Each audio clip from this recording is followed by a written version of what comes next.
Live हैं तो एक बार मैसेज करके बताइए मुझे कि आप लोग लाइव हैं ताकि मैं अपना सेशन आगे बढ़ा सकूं।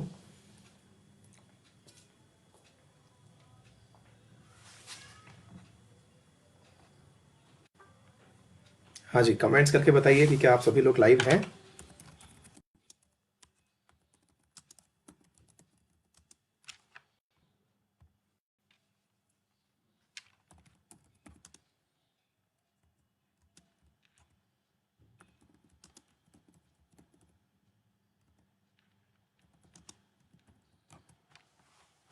हाँ जी, नंदलाल जी आ चुके हैं, नीतीश जी आ चुके हैं, विपुल, रवि मीना, प्रतीक गुप्ता, सभी साथी इस समय मेरे साथ लाइव जुड़ रहे हैं धीरे धीरे।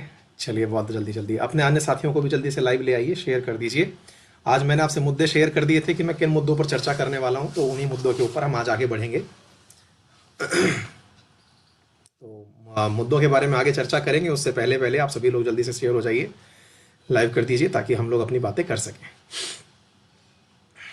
हाँ जी, तो मैंने आपको बता दिया था कि किन किन मुद्दों पे मैं बात करने वाला हूँ। मैंने अपने दोस्तों के नाम भी लिख लिए हैं और मैं सीक्वेंस के साथ साथ उन सब की बातें करता जाऊँगा।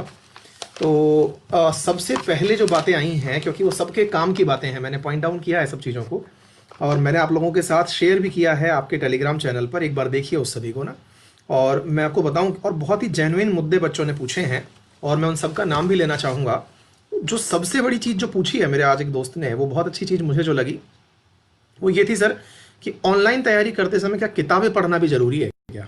और बहुत जेन्युइन बात लगी मुझे कि ना, मतलब ये बात ऐसी है जिसको अवश्य ही डिस्कस किया जाना ज़रूरी है, क्योंकि आज मेरे छात्र, और ये नाम है इनका, ओम प्रकाश धाकड़ जी ने बात पूछी है। तो धाकड़ जी अगर आप हैं लाइव तो कमेंट करके बताइए। तो धाकड़ जी ने जो बात पूछी है और उन्होंने कहा है कि सर, ऑनलाइन ज़माना इस समय चल रहा है और इस समय क्या किताब पढ़ना ज़रूरी है क्या। तो मेरा कहना केवल इतना है साथियों, कि हम लोग जो आपको पढ़ा रहे हैं ना, वो बिल्कुल वैसे है, मतलब ऑनलाइन कोई भी कहीं से भी पढ़ रहे हैं आप, चाहे मुझसे पढ़ रहे हैं या किसी एक्स पर्सन से पढ़ा रहे हैं, केवल उसका मतलब इतना समझिएगा मेरे प्यारे साथियों कि हम केवल टीचर की फॉर्मेलिटी पूरी कर रहे हैं। अब उसके बाद किताब पढ़ना कितना जरूरी है, यह आपके सिलेबस से निर्धारित होता है। जैसे आप भी स्कूल पढ़ने जाते थे तो, हाँ बिल्कुल वेलकम मेरे दोस्तों, है ना। तो आप जब भी स्कूल पढ़ने जाते थे तो स्कूल में क्या देखते थे कि एक टीचर होता है जो बोर्ड पर पढ़ा रहा होता है, और हम लोग उस जगह क्या कर रहे होते हैं, ऑनलाइन पढ़ा रहे होते हैं। बस इतना सा फर्क है कि आप लोगों को वो टीचर जो बोर्ड पर दिखता था, जिसको आप साक्षात जाके टच करते थे, यहाँ पर आप टच नहीं कर पाते, आप इस टीचर को केवल स्क्रीन के माध्यम से टच कर पाते हैं। बस इतना सा डिफरेंस होता है, ठीक है ना। हाँ भाई, यूएस राव, सौरभ, सभी साथी लाइव हैं, बहुत अच्छी बात है। जल्दी जल्दी अपने अन्य साथियों को भी लाइव आइए, अपने जहां जहां पर भी आप हैं वहां पर इस पेज को शेयर कर दीजिए और खुद भी जो इस पेज को लाइक कर दीजिए, ताकि आपके पास ये चीजें आती रहेंगी, ठीक है बेटा। तो अब क्या होता है मेरे प्यारे साथियों, जो मैं अपने अनुभव से बता रहा हूं, कि जो पढ़ना है ना, खुद से पढ़ना, वो बहुत इंपॉर्टेंट चीज साथियों। क्यों? क्योंकि जब तक आप मेरे साथ खुद से पढ़ने का विश्वास डेवलप नहीं करेंगे ना, तब तक आप एग्जाम में परफॉर्म नहीं कर पाएंगे। एग्जाम में बेसिकली परफॉर्मेंस कैसे आती है, जब आपको खुद से विश्वास आए कि हाँ मैंने पढ़ लिया। तो आपको मैंने बहुत अच्छी युक्ति बता रखी है। आप मुझे यूट्यूब पर रोजाना जब पढ़ते हैं तो मैंने आपको बता रखा है कि यूट्यूब पर आप पढ़ करके आप उसके नोट्स बनाइए प्रॉपर तरीके से। हालांकि मैं सारी चीजें आपको कहता हूं कि डाउनलोड करने की स्थिति में देता हूं, उसको आप रेफरेंस रखिए। मैं अपनी तरफ से बताऊं, अगर मुझे ऑनलाइन पढ़ने का अवसर प्राप्त होता हमारे समय में, जब हम पढ़ा करते थे, तब ये 4G संचार क्रांति नहीं थी, तो उस समय मैं पर्टिकुलरली क्या फील करता था मेरे प्यारे साथियों। अंशुमान पूछ रहे तबीयत कैसी है। अंशुमान, तबीयत घर आकर के वैसे ही ठीक हो जाती है। यूएस राव, मतलब है थोड़ा कफ काफी है, लेकिन आप लोगों से आज बात करनी थी तो मैं काफी ज्यादा, राधे राधे भाई।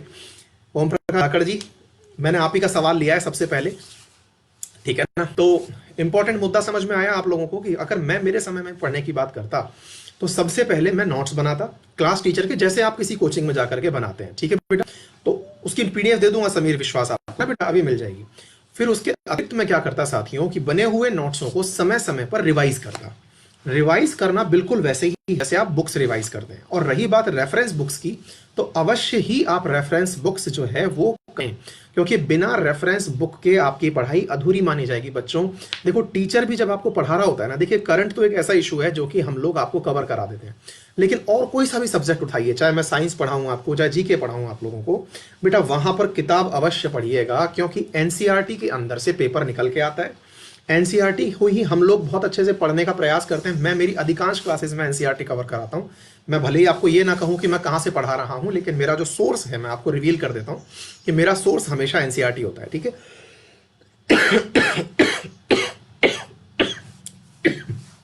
सॉरी दोस्तों। ठीक है, दूसरी बात क्या है ना, आप लोग एक चीज और ध्यान रखा करिए कि जब भी आप खुद से नोट्स बनाएं तो उस चीज को ना ढंग से एनसीईआरटी से पढ़ा करिए, और वो आप लोगों के लिए बेहद फायदेमंद होगी, है ना।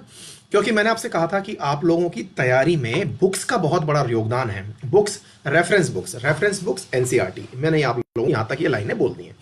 अब दूसरा आता है सर, एक क्वेश्चन और मेरे साथी ने भेजा है और काफी अच्छा लिख करके भेजा उन्होंने, और मैं उसके बारे में भी बात करता हूं। वो है दीनदयाल तिवारी जी ने पूछा है मुझसे कि सर ऑनलाइन तैयारी के युग में, ये तो हो गया, स्टडी में निरंतरता कैसे लाएं।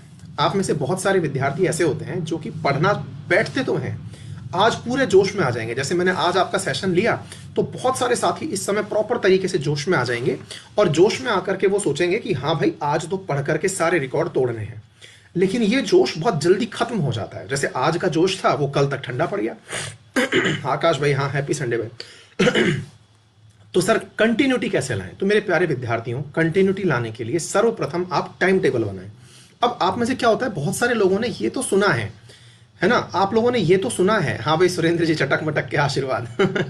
आप लोगों ने ये तो सुना है कि टाइम टेबल बनाना होता है, लेकिन बहुत सारे विद्यार्थियों को नहीं पता टाइम टेबल बनाना कैसे होता है ना। तो वो मैं आपको बताता हूं। आप क्या करिए, किसी दिन एक दिन प्रयोग आप लोगों को, और क्या प्रयोग करना है वो बताता हूं। हाँ भाई धीरज उपाध्याय, आपका ही नाम ले रहे हैं, आइए। तो पॉइंट क्या है कि आप लोगों से पूछा है कि भाई सर हम टाइम टेबल बनाते हैं, एक बार मुझे थम्स अप के बताओ कि मैं सही बात बोल रहा हूं ना। टाइम टेबल बनाते हैं लेकिन वो फॉलो नहीं होता, ये हम सब की बड़ी समस्या है ना। थैंक यू नरेंद्र भाई। है ना, तो हम लोगों की ये बहुत बड़ी समस्या है। क्या समस्या है? टाइम टेबल तो बना लिया गुरुजी लेकिन फॉलो नहीं हो रहा। क्यों नहीं फॉलो हो रहा? क्योंकि जब हम टाइम टेबल बनाते हैं ना, तो भैया वो बनाते हैं हम एकदम आदर्श परिस्थितियों में। फिर से समझिए, जब हम टाइम टेबल बनाते हैं ना, वो एकदम आदर्श परिस्थितियों में बनाते हैं। आदर्श परिस्थितियां मतलब कि भाई मैं ना दोस्तों के पास भी नहीं जाऊंगा कल से, मैं जो है वो मतलब मोबाइल भी नहीं देखूंगा, कल से मैं किसी से फोन पे बात नहीं करूंगा। हम जब टाइम टेबल बना रहे होते हैं तब हम भैया एकदम सटीक तरीके से टाइम टेबल बना रहे होते हैं। हमको ये लग रहा होता है कि इस बार तो, लेकिन मेरे प्यारे साथियों ऐसे टाइम टेबल नहीं बनता है। एकदम आदर्श परिस्थिति, आप क्या है कि अपने आप को साइड में रख करके फिर एक आदर्श व्यक्ति को दिमाग में रखते हो कि मैं अगर आदर्श व्यक्ति होता तो मैं इस टाइम टेबल को कैसे पूरा करता। वो जो बात है ना मेरे प्यारे साथियों, मैं अगर ऐसा होता तो मैं यूं करता, वो असल में आपका टाइम टेबल बिगाड़ देता है। आप अपने आप के साथ एकदम सार्थक रूप से बैठिए। सार्थक रूप से बैठने का मतलब क्या है? आप ऐसा विश्वास करिए कि भाई मान लीजिएगा, एक बार उदाहरण के लिए मानते हैं कि अगर मैं आज दिन भर पढ़ता हूं, एक दिन आप लोग देखिए, हाँ शैतान सिंह, नंदलाल किताबें सारी अच्छी होती हैं, मैं बता रहा हूं बेटा, मोहम्मद उमर, मैं अभी बता रहा हूं टाइम टेबल कैसे बनाए, है ना। तो आप लोग क्या करिए ना, सबसे पहली जो चीज आपको ध्यान रखनी है, मैं आपको वो चीज बता रहा हूं। सबसे पहले तो आप अपना टाइम टेबल बनाते समय एक दिन प्रॉपर तरीके से पढ़ के देखिए। जिस समय आप अपने आप के साथ जैसे पढ़ना चाहते हैं वैसे पढ़िए। जब आप उसको पढ़ के देखेंगे, यानी कि भाई मैंने इतनी देर पढ़ा, तो जब पढ़ा तो आप देखिए आपने कुल कितने घंटे पढ़ा। और एक मैं आपको बहुत बड़ी बात बताता हूँ, हाँ बिट्टू थैंक यू यार, मैं ध्यान रखूंगा। अभी आज मैंने बोल रखा था आप लोगों के साथ लाइव आने का, तो मैं लाइव आ गया, है ना। अभी आ रहा हूँ, सबके कमेंट मैंने लिख रखे हैं, चिंता मत करिए। तो केवल इतनी सी बात आपको ध्यान रखनी है कि मैंने अगर रेगुलर बैठ के पढ़ाई करी तो मैं कितने घंटे पढ़ा। देखिए जो बहुत सारी बातें सुन के आते हैं ना लोग बाग इधर उधर से, क्या सुन के आते हैं कि भाई जो एक्स व्यक्ति है वो 8 घंटे पढ़ता है दिन भर में, 12 घंटे पढ़ता है, 13 घंटे पढ़ता है। कई लोग तो ऐसे होते हैं, बिल्कुल बता रहा हूँ शैतान सिंह, है ना। ये चीज ध्यान रखना, प्रैक्टिकली इम्पॉसिबल है कि कोई व्यक्ति 12 घंटे 13 घंटे पढ़ ले।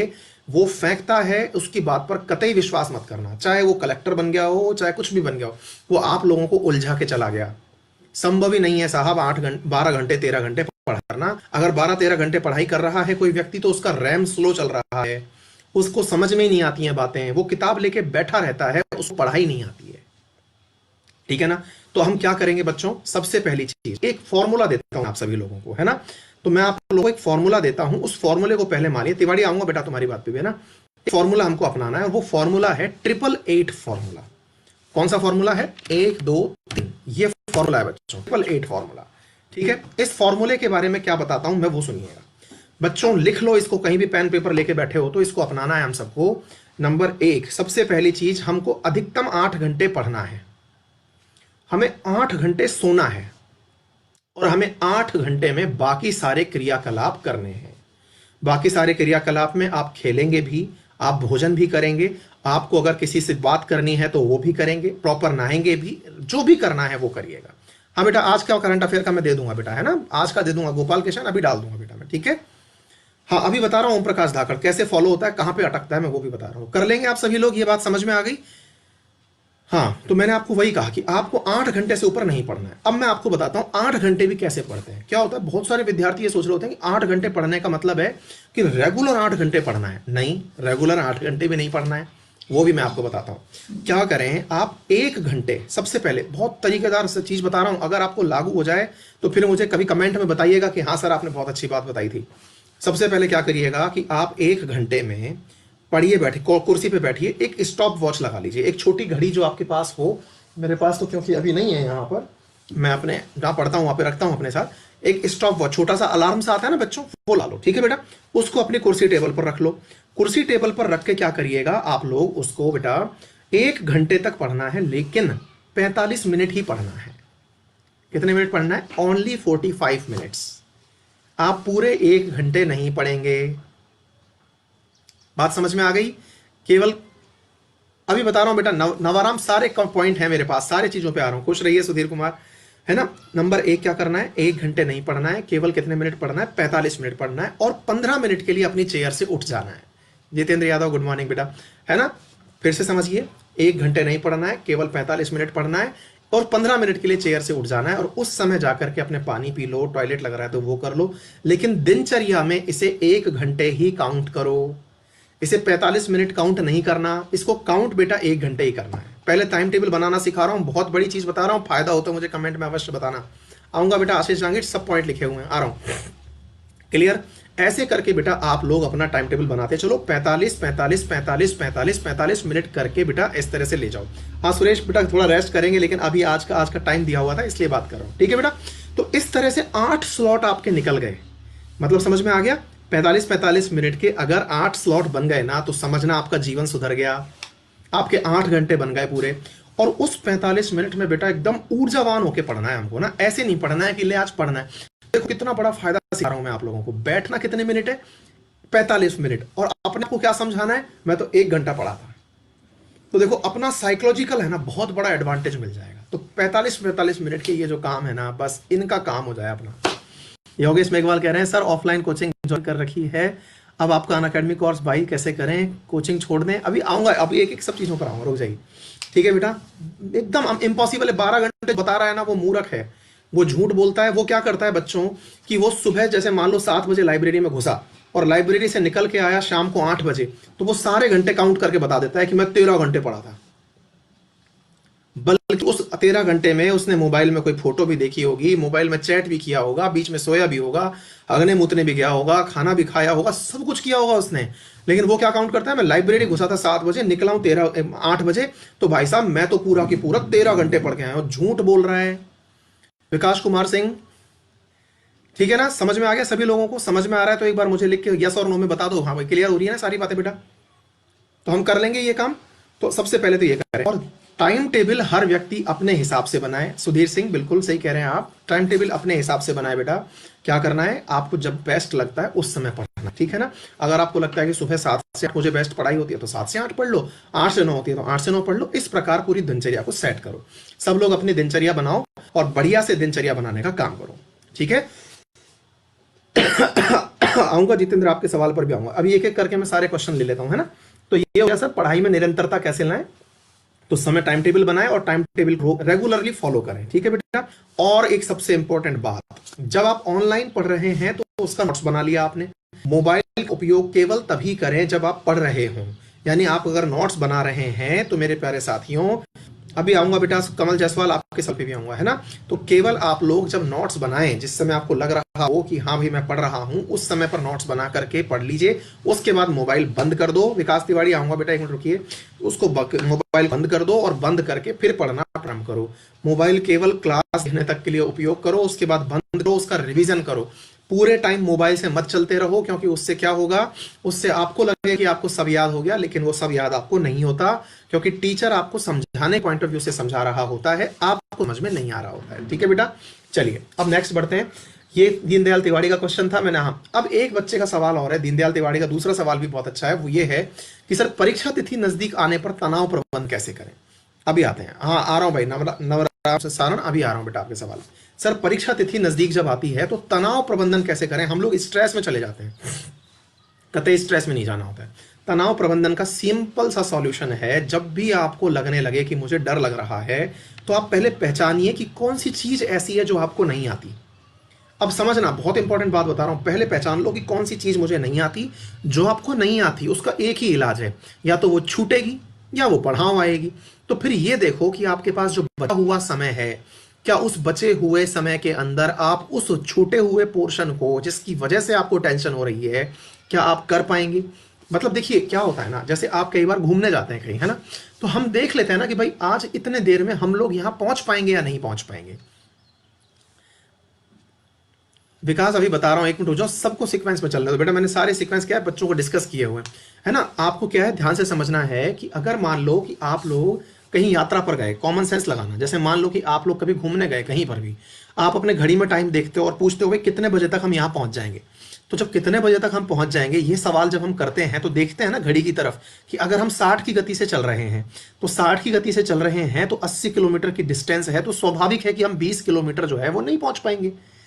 अगर मैं ये टेंशन पाल लूं कि मुझे 20 किलोमीटर नहीं पहुंच पाऊंगा, तो मैंने 60 किलोमीटर यात्रा का, बची हुई 60 किलोमीटर यात्रा का आनंद ही नहीं लिया।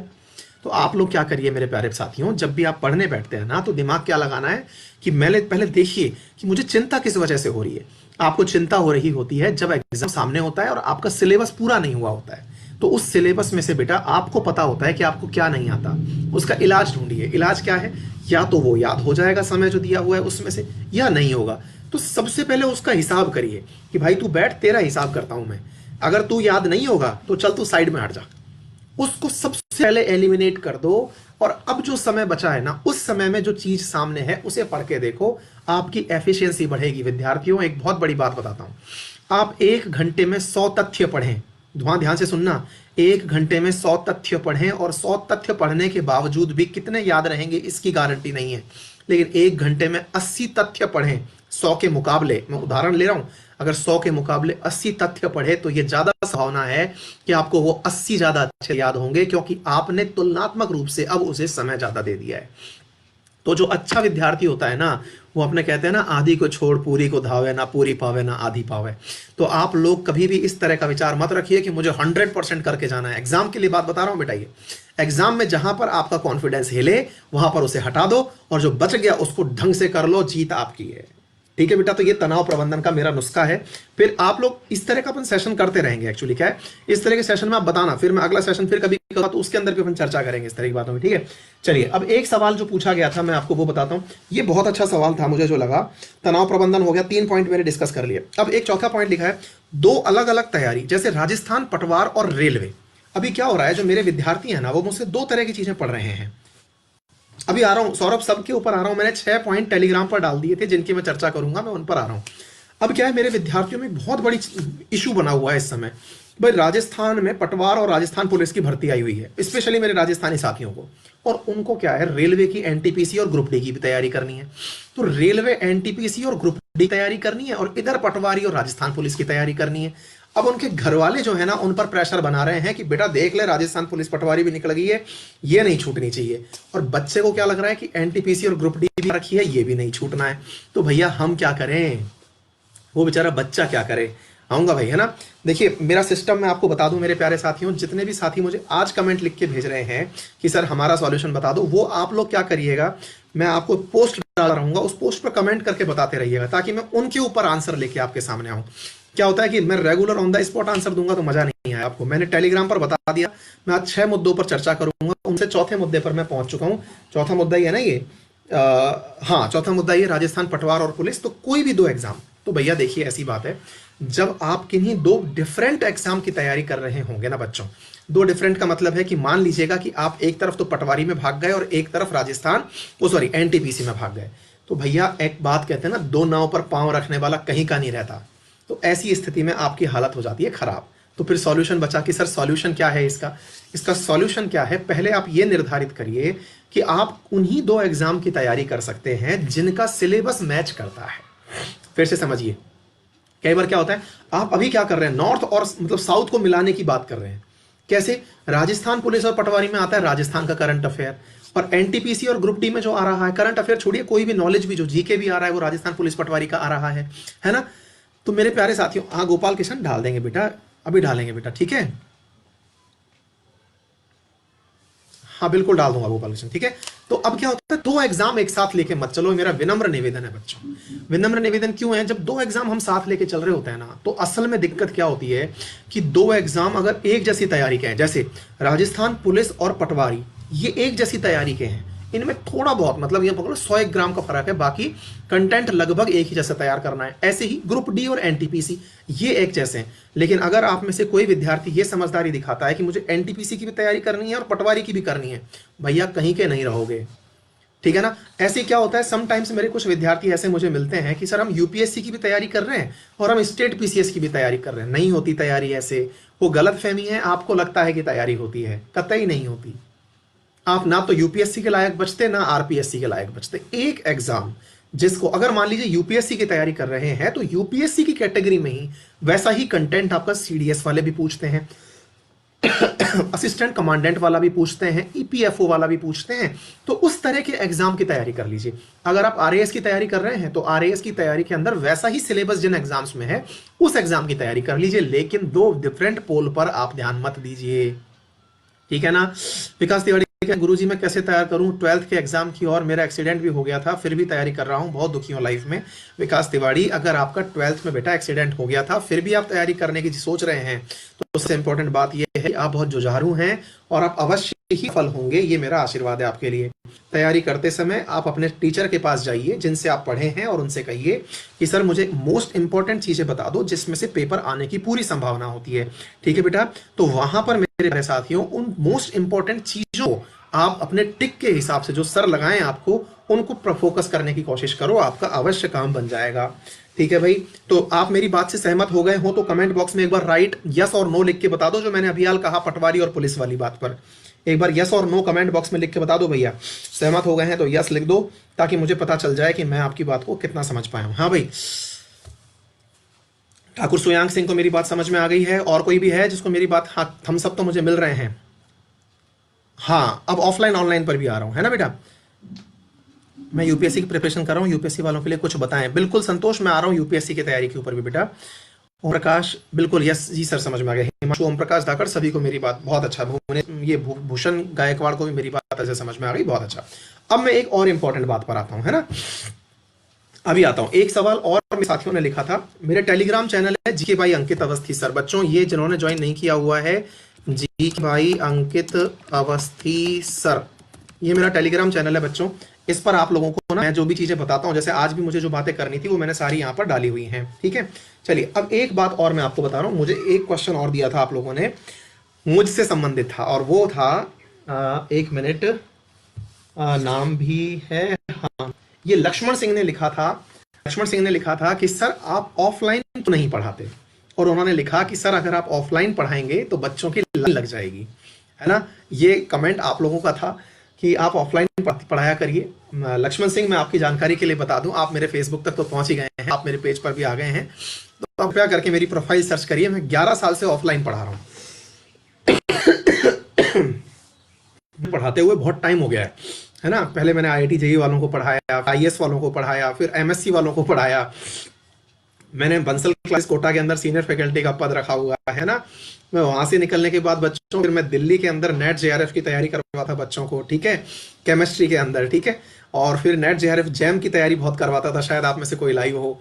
फिर मैं एक कोचिंग है जोधपुर की, काफी फेमस है, उत्कर्ष क्लासेस, वहां मैं आईएएस के बच्चों को तैयारी करवाया करता था, ठीक है? और अभी मैं लोगों को तैयारी करवा रहा हूँ। बेसिकली क्या है बच्चों, मैंने क्या अभी महसूस किया इन दिनों में कि अभी क्या हो रहा है मेरे प्यारे साथियों, कि इन दिनों ना टीचर जो है वो पढ़ाना तो चाहता है, लेकिन वो ये भी चाहता है कि उसका जो लाभ है वो अधिकतम बच्चों को मिले। तो अभी क्या होता है कि जैसे जब मैं पढ़ा रहा होता हूँ ना, तो होता क्या है कि जब मान लीजिए कि मुझे लगा कि मैं बहुत अच्छा पढ़ा रहा हूँ, तो वो बहुत अच्छा ऑफलाइन जब हम पढ़ाते हैं तो बहुत कम बच्चों को पढ़ाते हैं, ठीक है। लेकिन ऑनलाइन के माध्यम से आज आप सोचो कि मुझसे भारत का 1 लाख बच्चा पढ़ता है रोजाना। आपको पता होगा ना कि आपके गुरुजी का जो शो आता है सुबह करंट अफेयर का, वो रोजाना 1 लाख बच्चे जो है वो मिनिमम उसको देखते हैं। आप सभी का प्यार, आप सबका सहयोग, आप सबकी वजह से वो सूचना जन जन तक पहुंची। आप सोच के बताओ कि भारत की ऐसी कौन सी कोचिंग है जिसमें 1 घंटे में बच्चे बैठ करके 1 लाख बच्चे एक साथ पढ़ सकें। हाँ, आप सोच के देखो कि जब हम पढ़ते हैं बच्चों, ध्यान करो कि अपन रोजाना सुबह पढ़ते हैं तो 12,000 13,000 बच्चे भी लाइव हो जाते हैं। 13,000 बच्चे लाइव होना, तो कॉमन सेंस लगाओ, क्या ये संभव है कि 13,000 बच्चों को मैं एक कमरे में बिठा के पढ़ा पाऊं, है ना। तो प्रैक्टिकली इम्पॉसिबल है। तो प्रैक्टिकली इम्पॉसिबल है, इसलिए इंटरनेट मेरे लिए एक अच्छा विकल्प बन के आया और मैंने इंटरनेट के माध्यम से जो मैं बच्चों के लिए करना चाहता था वो मैंने आपके सामने ऑप्शन दिया, ठीक है ना। तो आप लोग उसी के माध्यम से मेरे प्यारे साथियों अच्छे से पढ़ पा रहे हैं। तो मैं ऑफलाइन में क्यों नहीं पढ़ाता, क्योंकि मुझे ऐसा लगता है कि मैं ऑफलाइन के माध्यम से किसी क्षेत्र विशेष के बच्चों को ही पढ़ाऊंगा, लेकिन ऑनलाइन के माध्यम से मैं पूरे देश में, क्योंकि अब मुझसे पढ़ने वाले बच्चे बिहार से भी हैं। हाँ भाई, बिहार वाले हो तो यस यस करें, यहाँ पर लिखें यस। अगर कोई बिहार वाला हो तो यस कमेंट बॉक्स में लिख करके बताए। हाँ, तो बिहार वाले देखिए, ये विश्नोई जी हैं, ये बिहार से आ गए हैं। तो हाँ अनुष्का, ये बेटा जो क्या है ना, पॉइंट क्या है कि मैं इतनी दूर तक अगर बच्चों को पढ़ा पा रहा हूं, तो बताइए क्या ये संभव था कि मैं ऑनलाइन मतलब ऑफलाइन रह करके इन बच्चों को पढ़ाता? नहीं हो पाता, ठीक है ना। तो इसलिए मेरा काम है कि बिल्कुल मिलेंगे श्रीकांत, आपसे भी अवश्य मिलेंगे, सब लोग अपन मिलेंगे अपन। मैं एक्चुअली फेसबुक पेज पे आया इसलिए ताकि आप लोगों को एक वो ठिकाना पता रहे जहां मैं मिल सकता हूं, ठीक है। चलिए, अब एक क्वेश्चन और बचा, ऑफलाइन का हो गया। छठा क्वेश्चन बचा, सारे सब्जेक्ट एक साथ कैसे तैयार करें। आखिरी सवाल है कि सारे सब्जेक्ट एक साथ कैसे करें, है ना। हाँ, है ना। अब ये बहुत बड़ा सवाल है। क्या होता है बच्चों, आप लोग पढ़ने बैठते हो ना, तो एक बहुत बड़ा डाउट सताता है। क्या सताता कि यार सर एक बात बताओ कि आपकी करंट अफेयर पढ़ें, आपने जनरल साइंस पढ़ाई वो पढ़े, जीके पढ़े, सारे सब्जेक्ट एक साथ कैसे पढ़ें। तो फिर से मेरे प्यारे साथियों, आप लोग जब भी पढ़ें इतना सा ध्यान रखें कि सारे सब्जेक्ट एक ही दिन में पढ़ते समय आपका समय प्रबंधन उचित होना चाहिए। समय प्रबंधन उचित होने का मतलब है, जैसे मान लो आपके पेपर में 6 सब्जेक्ट आते हैं, तो 6 सब्जेक्ट अगर आते हैं ना, तो 3 के स्लॉट में मान लीजिए 3 सब्जेक्ट आज आपने पढ़े और 3 कल पढ़ने हैं आपको, ठीक है ना। 3 आज 3 कल ऐसा करके पढ़ लीजिए।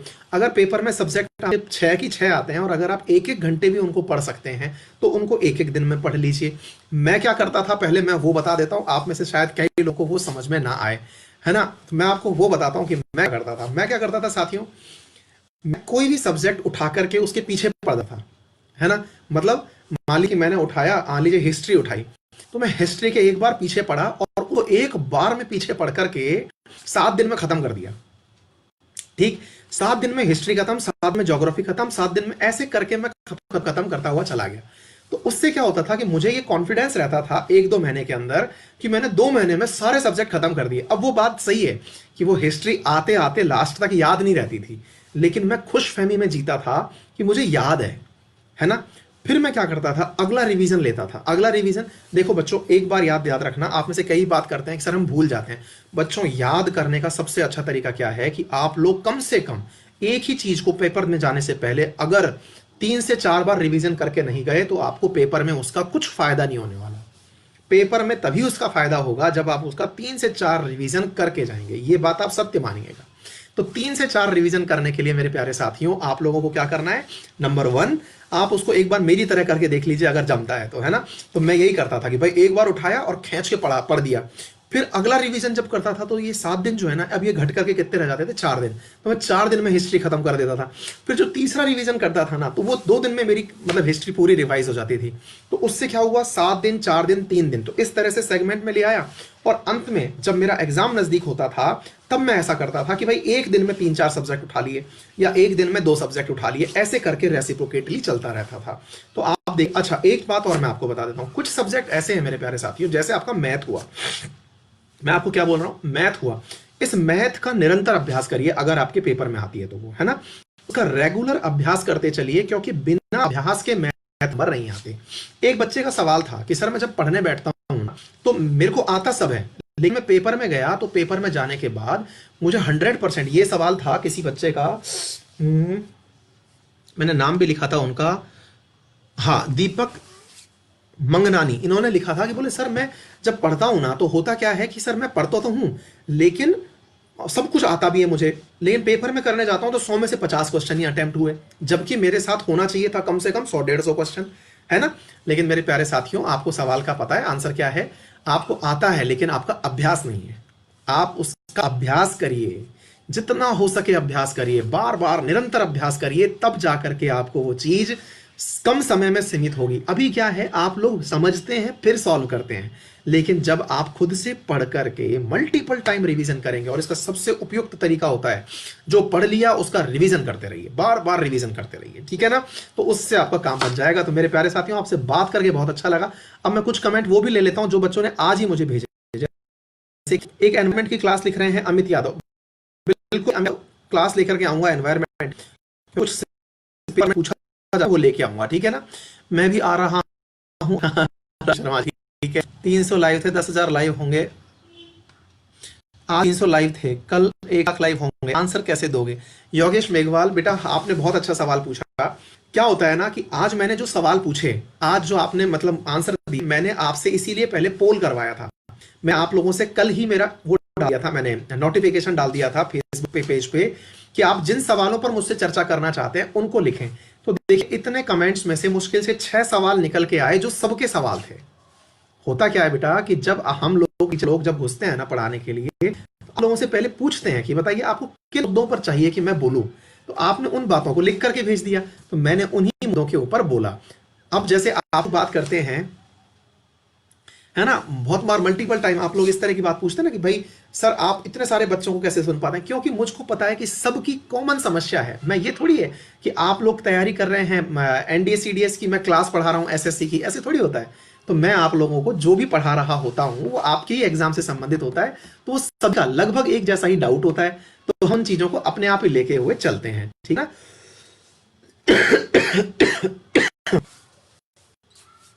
अनुज द्विवेदी, बिल्कुल जी के क्लियर करेंगे। ठीक है बेटा, तो हम सब लोग ध्यान रखेंगे इस चीज का। आप सभी लोगों से आज बात करके बहुत अच्छा लगा। इस तरह से अपने कमेंट्स मुझे लिख करके देते रहा करिए, ताकि उस पर अगर कोई 30 किलोमीटर दूर आपकी वजह से तैयारी कर रहा हूं, चंदन यादव, बहुत बढ़िया बेटा, अवश्य ही आप अच्छा कर पाएंगे। आप इतनी दूर बैठ करके मुझसे पढ़ रहे हैं, ये मेरे लिए प्राउड की बात है बेटा, और आप अवश्य ही बहुत अच्छा करेंगे, है ना। तो देखिए मेरे प्यारे साथियों, मैंने प्रयास किया, आपको मैं इसी तरह से अपने टेलीग्राम चैनल पर, ग्रुप पर अपनी देता रहूंगा कि मैं किन चीजों पर बात कर जा रहा हूं, तो आप लोग उन पर जुड़ करके, अधिकतम संख्या में जुड़ करके उन चीजों को ज्वाइन करें और अपन। हाँ बेटा, विद्यार्थी पूछ रहे हैं कि यूपीएससी की तैयारी कैसे करें। देखो बेटा, यूपीएससी की तैयारी करने से सबसे इंपॉर्टेंट मुझे लगती है, अगर आपकी जीके तैयार नहीं है, मतलब वो तैयार नहीं है ना, तो आप तैयारी के बारे में दीजिए, तैयारी सोचना छोड़ दीजिए। सबसे एनसीईआरटी फोकस करिए, फिर करंट तैयारी, ऑप्शनल साथ लेके चलिए, निरंतर अभ्यास करते रहिए। यूपीएससी का यही नुस्खा है। हाँ जी मुकेश जी, बुढ़ापा आ गया है, सही कह रहे हैं आप मित्र साथ में हैं। चलिए, तो मेरे प्यारे साथियों, सभी साथियों का बहुत बहुत धन्यवाद। इसी प्रकार से अपना प्यार स्नेह बना के रखिए, और हम अवश्य ही, हाँ भाई एक चीज और मैं आपको बता दूं, जिस प्रकार से अभी आप मुझे लाइव देख करके सुन रहे हैं, एग्जैक्टली अनअकैडमी पर भी आप मुझे ऐसे ही सुन के पढ़ते हैं। तो अनअकैडमी पर और कुछ नहीं, बिल्कुल हम ऐसे ही आमने सामने बैठ करके पढ़ रहे होते हैं।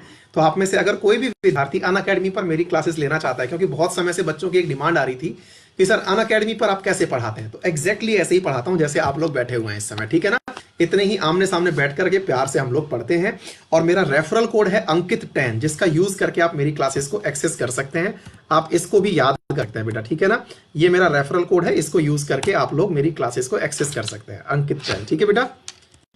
होपफुली सभी साथियों को आज बहुत अच्छा लगा हो। मुझे फीडबैक कमेंट बॉक्स में अवश्य दीजिएगा, ताकि हम लोग आगे चल करके इनके बारे में बात कर सकें। Thank you so much, I am signing off, take care, rest, bye bye, see you.